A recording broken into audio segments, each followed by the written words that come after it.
کۆلانên تەنگوتاریên سەقزێنە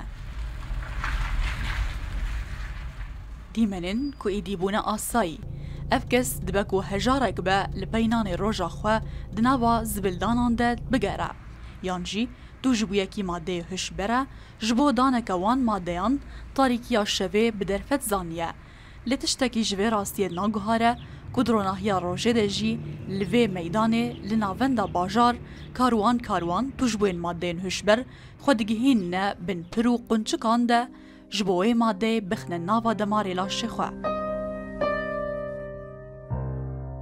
Hinek bi kişandin û hinek jî bi derziyan. Em van dîmenan li bajarê Seqiz dibînin, lê mînakeke ji bo hemû bajarên Rojhilatê Kurdistan û Îranê. دەردێکی گەورە و خەسارێکی گەورەیە کە ڕووی لە کۆمەڵگای کوردی کردووە بە تایبەت ڕۆژهەڵات بۆیە هەموو بنەماڵەکان و هەموو کۆمەڵگا دەرگیری ئەو دەردە و ئەو پەدیدەن. Zêdebûna tûjbûna jinan bi wan maddeyên wêranker xela serekiya vê vîtiyê ye ku mirov dike guhdarê çîrokên veşartî. Baopiyanım bu baopiyanım bezir min cabişû.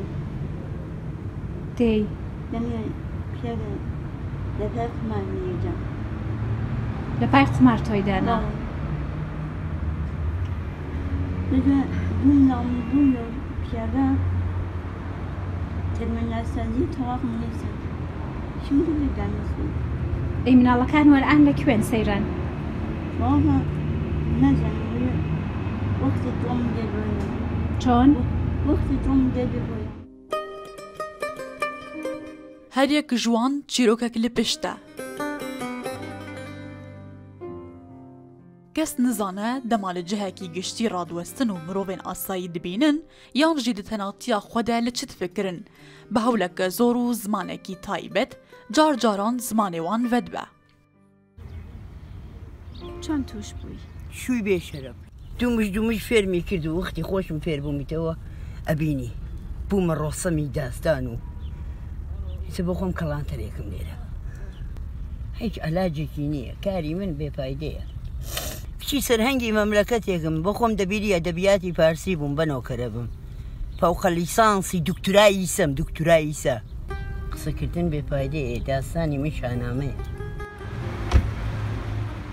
Ew çê di tarîtiya şevê de çi dronahiya rojê de hewl didin bi awayek reftar bikin ku xelk nizane ew kîne yan çine lê di rastiyê de tenê ew bi xwe nizanin ka ew kîne ji bilî lawaziya kesayetî û nebûna îradeyê pirsgirêkên jiyanê bi taybet aborî sedemên sereke yê vê çaren vîsawanin.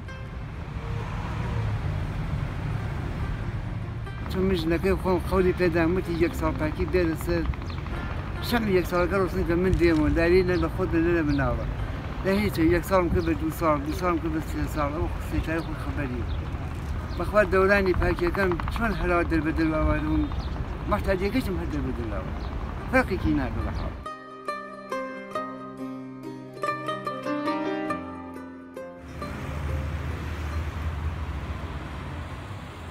Ezmûna wî kesî nîşan dide eger îrade hebe destberdan ji maddeyên hişber ne ewqasî zehmet e lê berdewamiya îradeyê takerêya berdewamiya hişyariya wan e ji wê xewa pir kabûs.